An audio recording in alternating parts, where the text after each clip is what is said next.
सर्दी भर 1 चम्मच आज की रेसिपी खा लीजिए। घुटना दर्द, कमर दर्द, जोड़ों का दर्द, कैसी भी समस्या हो आपको, इससे आप निजात पा लेंगे। बाल कितने भी ज़्यादा झड़ते हों, आपके बाल झड़ने रुक जाएंगे और आपकी इम्यूनिटी पावर इतनी ज़्यादा बूस्ट हो जाएगी ना कि आप बीमार पड़ना कम हो जाएंगे। तो हेलो दोस्तों, ज्योति किचन स्टोर में आप सभी का एक बार फिर से एक नई रेसिपी के साथ, हेल्दी एंड टेस्टी रेसिपी के साथ स्वागत है। तो चलिए दोस्तों, आज बनाते हैं आंवला की एक ऐसी रेसिपी जिसे खाने के बाद आप बीमार कम पड़ेंगे। सर्दियां आ रही हैं और अभी आंवला आने लगा है, तो आप भी इस रेसिपी को बना करके रख दीजिए और पूरे ठंडी 1 चम्मच डेली खाइए। तो यहाँ पर मैंने लिए हैं ताज़े वाले आंवला तोड़ करके, और देखिए इस तरह से आप आंवला ले लीजिएगा। और थोड़े बहुत जो दाग हों आंवले में, जैसे गिरे हुए आंवले होते हैं मार्केट से लेकर आते हैं, तो उसमें इस तरह से दाग होता है ना, तो इसे आपको निकाल देना है चाकू से काट करके। एकदम आपको अच्छी तरह से साफ़ वाले आंवले लेने हैं और अच्छे से मैंने इसे 1 से 2 पानी वॉश कर लिया है, धो लिया है। तो चलिए प्रोसेस को हम आगे बढ़ाते हैं। यहाँ पर मैंने लिया है कढ़ाई में पानी। तो आज मैंने इसे स्टीम करके बनाया है इस रेसिपी को। आप चाहें तो बॉईल करके भी बना सकते हैं, लेकिन स्टीम करने से आंवले के न्यूट्रिशंस उसी में रहते हैं, पूरे बिल्कुल भी नहीं निकलते हैं और रेसिपी हमारी जल्दी ख़राब नहीं होती है।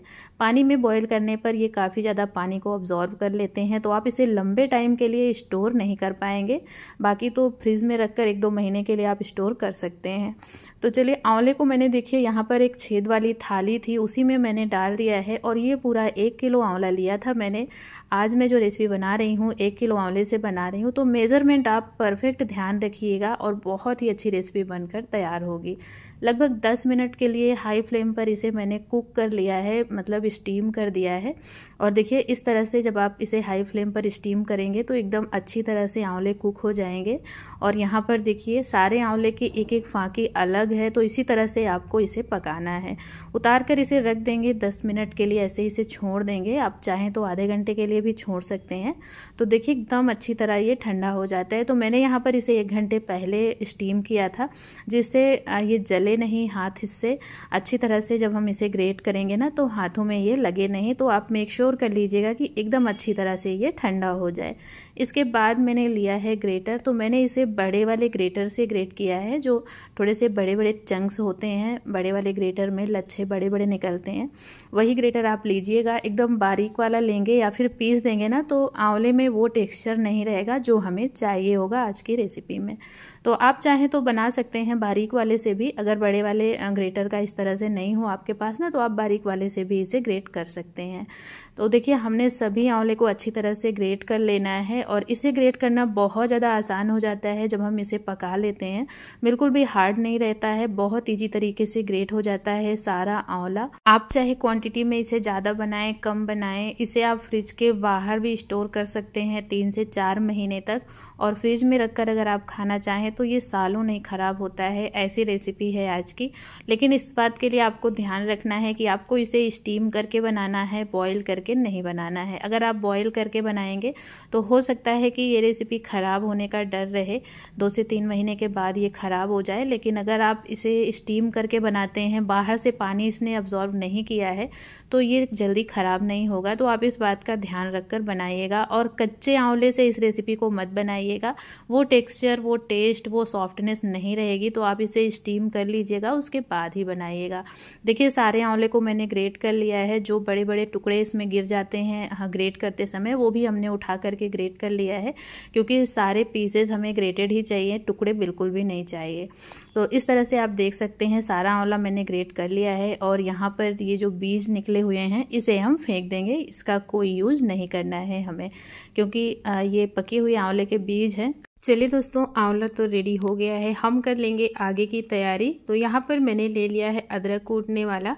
इसी में मैंने देखिए 1 चम्मच भर करके काली मिर्च डाली है, और इसे हमें अच्छी तरह से क्रश कर लेना है, पीसना नहीं है। अगर आपके पास इस तरह से खड़ी काली मिर्च ना हो, आपके पास पिसा हुआ हो, तो आप यूज कर सकते हैं। लेकिन अगर हो तो इस तरह से आप अगर डालेंगे ना, तो इसका टेक्सचर बहुत ही बढ़िया आता है। काली मिर्च को हमने अच्छी तरह से क्रश कर लिया है। चलिए रेसिपी को आगे बढ़ाते हैं। यहाँ पर मैंने कढ़ाई रख दी है। कढ़ाई में हम ऐड करेंगे देसी घी। तो मैंने लगभग 2 से 3 टेबल स्पून भर करके इसमें देसी घी डाल दिया है। मैंने अंदाजे से ही डाला है, और आप माप की बात अगर करते हैं तो माप में आप 2 से 3 टेबल स्पून भर कर डाल सकते हैं। इसी में मैंने 1 चम्मच अजवाइन डाली है, आधा चम्मच कलौंजी, और साथ ही 1 चम्मच के करीब मैंने इसमें सौंफ डाल दी है। और जैसे ही तीनों चीज़ें चटकने लगें, आप टुकड़ा इसमें दालचीनी का डाल दीजिएगा, छोटे छोटे 2 टुकड़े, और साथ ही 2 तेज़पत्ता मैंने इसमें डाला है, और 8 से 10 खड़ी लाल मिर्च आपको डालनी है, तीखी वाली। ये टोटल ऑप्शनल है, अगर आप तीखा नहीं पसंद करते हो तो आप कम ज़्यादा कर सकते हैं। वैसे इसे पीसना नहीं है, खड़े ही रखना है।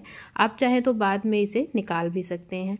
और ये रेसिपी ना इतनी परफेक्ट है कि आप सर्दियाँ आ रही हैं, आप बनाकर रख दीजिए, और कभी भी रोटी पराठा कुछ भी बनाइए उसके साथ आप इसे आराम से खा सकते हैं। बहुत ही ज़्यादा टेस्टी होता है, बहुत ही कम तेल मसाले में बनकर ये रेडी भी होता है।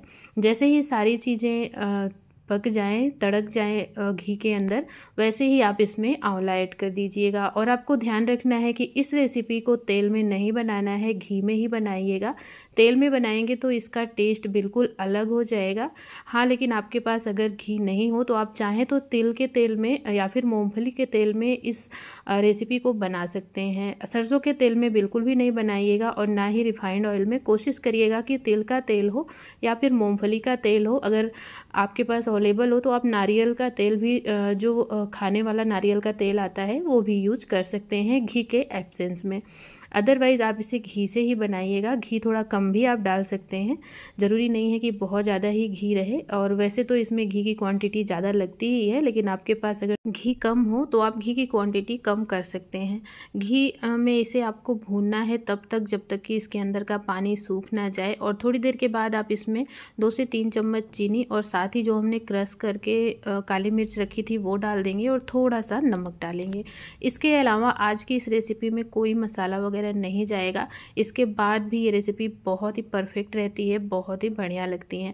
आप चाहें तो इस रेसिपी को व्रत वगैरह में भी खा सकते हैं। उसके लिए आपको इसमें वो चीज़ें नहीं डालनी है जो चीज़ें व्रत में आप नहीं यूज करते हो, जैसे कि तेज पत्ता हो गया, तो आप इसे स्किप कर दीजिएगा। कलौंजी स्किप कर दीजिएगा। बाकी चीज़ें डालकर, सेंधा नमक डालकर आप इसे बना करके रख सकते हैं नवरात्रि व्रत वगैरह के लिए भी, या कोई भी नॉर्मल व्रत आप रहते हैं तो उसमें आप सिंघाड़े की पूड़ी वगैरह बनाते हैं, उसके साथ इसका कॉम्बिनेशन परफेक्ट लगता है।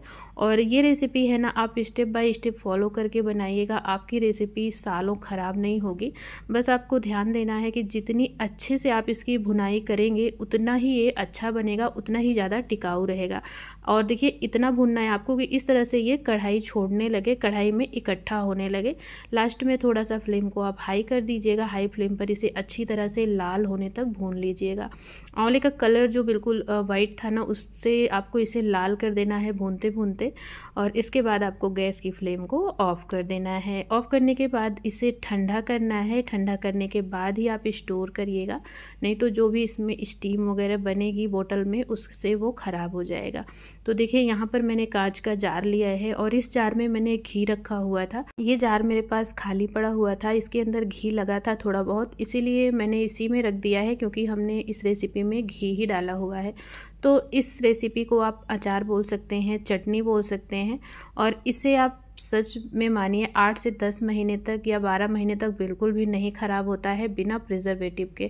अगर आप मेक श्योर चाहते हैं, करना चाहते हैं कि ये बिल्कुल ना ख़राब हो, तो आप इसे 2 से 3 दिन धूप में रख दीजिए, धूप दिखा दीजिए। इसके बाद आप इसे एयर टाइट कंटेनर में भर कर रख दीजिए, बिल्कुल भी ये ख़राब नहीं होता है। और इस रेसिपी में बिल्कुल तेल मसाले का यूज़ बहुत कम किया है मैंने। आप चाहें तो और घी कम डाल सकते हैं, 1 से 2 चम्मच। अगर आपको कोई बीमारी वगैरह हो, डायबिटिक हैं, तो आप लोग इसका यूज़ कर सकते हैं रोटी पराठे के साथ। जो लोगों को हार्ट की बीमारी होती है या डायबिटिक होते हैं, तो उन्हें तेल मसाले वगैरह मना होते हैं, तो आंवले को स्टोर करने का ये भी एक तरीका है। और ये रेसिपी मेरे बुआ की रेसिपी है। मेरी बुआ बनाती हैं इस तरह की चटनी बिना तेल मसाले की, तो मुझे ये बहुत ही ज़्यादा पसंद थी, तो मैंने उनसे पूछ कर ही ये रेसिपी बनाई हुई है। आप लोग भी ट्राई करिएगा ये रेसिपी को, सच में यकीन यकीन मानिए ट्राई एंड ट्रस्टेड रेसिपी है। इसे आप पराठे के साथ, दाल चावल के साथ खाइए, बहुत ही ज़्यादा बढ़िया लगता है। आज की रेसिपी हेयर ग्रोथ, स्किन के लिए बहुत ही अच्छी है। तो अगर ये रेसिपी आपको थोड़ी सी भी अच्छी लगे ना, तो वीडियो को लाइक करिएगा, ज़्यादा से ज़्यादा लोगों तक शेयर करिएगा, ताकि और लोग भी इस रेसिपी का लाभ उठा पाए। मिलते हैं फिर से ऐसे ही हेल्दी रेसिपी के साथ। राधे राधे।